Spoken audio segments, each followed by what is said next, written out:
कभी कभी हमारे साथ कुछ ऐसा इंसिडेंट हो जाता है जिसको देखने के बाद हम कंफ्यूज हो जाते हैं कि क्या ऐसा सच में है, और अगर ऐसा सच में है तो फिर ये कितना ज्यादा खतरनाक हो सकता है हमारे लिए। इसी तरीके का इंसिडेंट हुआ मेहंदीपुर बालाजी में, जहाँ पे 3 कजन्स घूमने के लिए जाते हैं। तो ज्यादा टाइम वेस्ट ना करते हुए वीडियो को स्टार्ट करते हैं।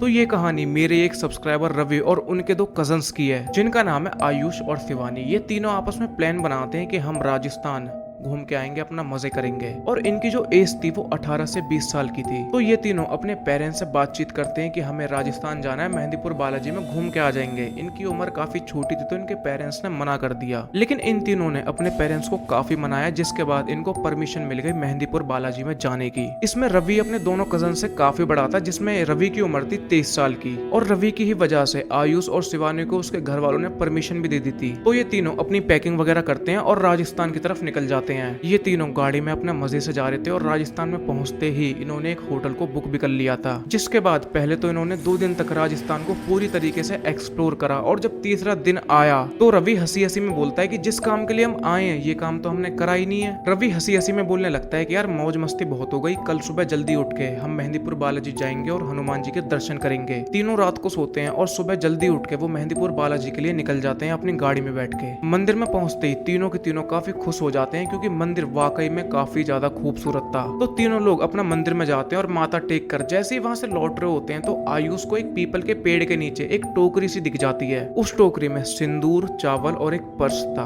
तभी आयुष उस टोकरी के पास जाता है और उस टोकरी को अपने हाथों से उठा लेता है। आयुष आसपास की तरफ देखता है कि ये टोकरी किसकी है, पर वहां पे कोई भी उसे दिखाई नहीं देता। वो उस टोकरी के अंदर झांक के देखता है तो उसके अंदर कुछ चावल थे, सिंदूर और एक पर्स था। तभी दूर खड़ा हुआ एक अंकल आयुष की इन सारी हरकतों को बड़ी अजीब सी तरीके से देख रहा था। आयुष का और उस अंकल का आई कांटेक्ट हुआ और आयुष उस अंकल के पास गया। तभी आयुष उस अंकल से बोलता है कि अंकल, ये टोकरी मेरे को इस पीपल के पेड़ के नीचे से मिली थी। मेरे को नहीं पता ये टोकरी किसकी है, लेकिन अगर कोई भी इस टोकरी को मांगने के लिए आता है तो प्लीज उन्हें दे देना। आयुष की यह बात सुनते ही अंकल इतने ज्यादा गुस्सा हो गए कि आयुष का हाथ पकड़ के और अपनी दुकान से बाहर ले गए। तभी उन्होंने गुस्से में आयुष से बोला कि भाई तू पागल हो गया है क्या, यहाँ पे किसी भी पड़ी हुई चीज को हाथ नहीं लगाते। और ये बात तो आपने भी सुनी होगी कि मेहंदीपुर बालाजी से किसी भी प्रसाद वगैरह को लाते नहीं है अपने पास, और जब भी मंदिर से बाहर आते हैं तो पीछे मुड़ के नहीं देखते। तो जैसे ये बात उन अंकल ने बोली, आयुष, रवि और शिवानी को बड़ा अजीब सा फील हुआ कि यार ये इस तरीके से बात क्यों कर रहे हैं, क्या पता ये चीज सच हो। तो आयुष ने वो टोकरी फिर से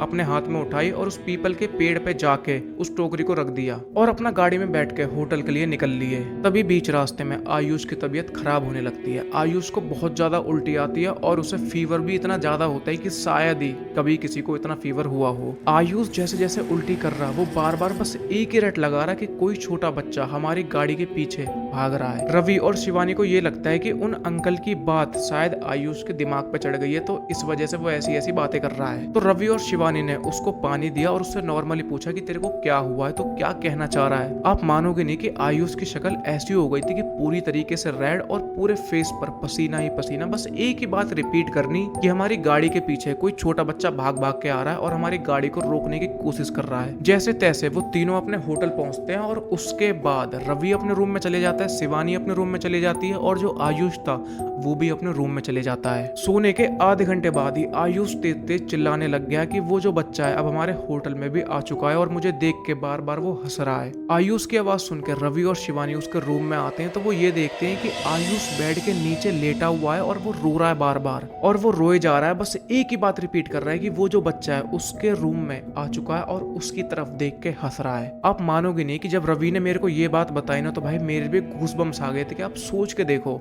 एक बंदा होटल के बेड के नीचे रो रहा है और बस एक ही बात कंटिन्यू बोले जा रहा है कि एक बच्चा उसके रूम में आ चुका है और वो उसे बुला रहा है। रवि ने आयुष की ऐसी हालत देख के शिवानी से बोला कि तुम इसके साथ ही रहना, मैं अभी रिसेप्शन में जाके देखता हूँ, क्या पता कोई मदद मिल जाए हमें। रवि नीचे जाता है रिसेप्शन में तो उसे एक लड़का सोया हुआ मिलता है। वो उस लड़के को उठाता है और सारी स्टोरी बताता है कि हमारे दोस्त के साथ ऐसी ऐसी चीजें हो रही हैं। पहले तो वो बंदा इस चीज को इतना सीरियसली नहीं लेता, लेकिन जब रवि ये बोलता है कि तुम मेरे साथ चलो मेरे रूम पे, आपको खुद विश्वास हो जाएगा। वो रिसेप्शन वाला बंदा जब आयुष के रूम में जाता है तो आयुष की ऐसी हालत देख के तो भाई उसकी भी फट के 64 हो जाती है। उसी वक्त वो रवि से पूछता है कि सच सच बताओ तुम लोग कहाँ पे गए थे और मेरे को सब कुछ सच सच बताना। रवि उसको सब कुछ बताता है कि हम लोग मेहंदीपुर बालाजी भी गए थे और आयुष ने एक टोकरी वगैरह उठा ली थी और एक दुकान वाले ने उसे वार्निंग भी दी थी कि आज के बाद कभी ऐसा कुछ मत करना।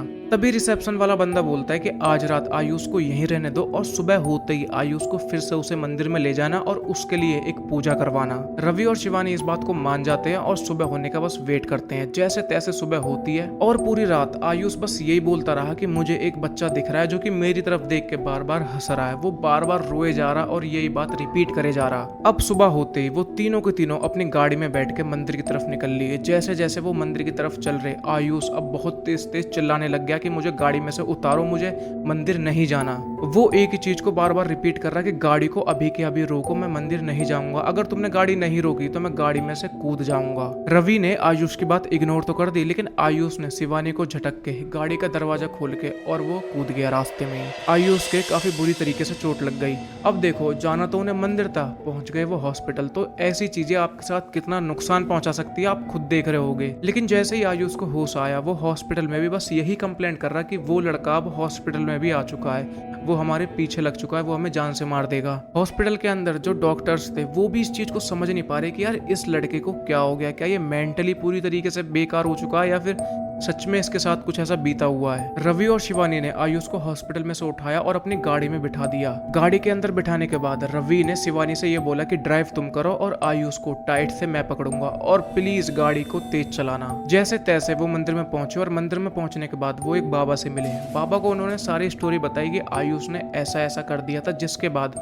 उसे एक छोटे बच्चे की आत्मा दिखने लग गई। बाबा ने रवि और शिवानी की सारी बात सुनी और बाबा ने एक चीज बोली कि जब पूजा खत्म हो जाए और जब तुम इस मंदिर से बाहर जा रहे हो तो पीछे मुड़ के बिल्कुल नहीं देखना, क्योंकि अगर तुम पीछे मुड़ के देखोगे तो उस बच्चे के अलावा कोई और भी आत्मा हो सकती है जो तुम्हारे पीछे लग जाए। रवि और शिवानी ने बाबा की बात मानी और उनसे बोला कि आप पूजा को स्टार्ट करो, हम ऐसा कुछ भी नहीं करेंगे। पूजा खत्म हो गई और उनका दोस्त भी पूरी तरीके से ठीक हो गया। बाबा ने जाते जाते एक बात बोली कि बेटा अगर आगे से तुम इस मंदिर में आते हो तो इस मंदिर का प्रसाद लेके अपने घर पे बिल्कुल मत जाना और जब भी तुम इस मंदिर से बाहर निकल रहे हो तो मंदिर के पीछे मुड़ के कभी भी मत देखना। तो यही थी आज की स्टोरी। अगर आपको वीडियो अच्छी लगी तो प्लीज वीडियो को लाइक और चैनल को सब्सक्राइब करना बिल्कुल ना भूलें।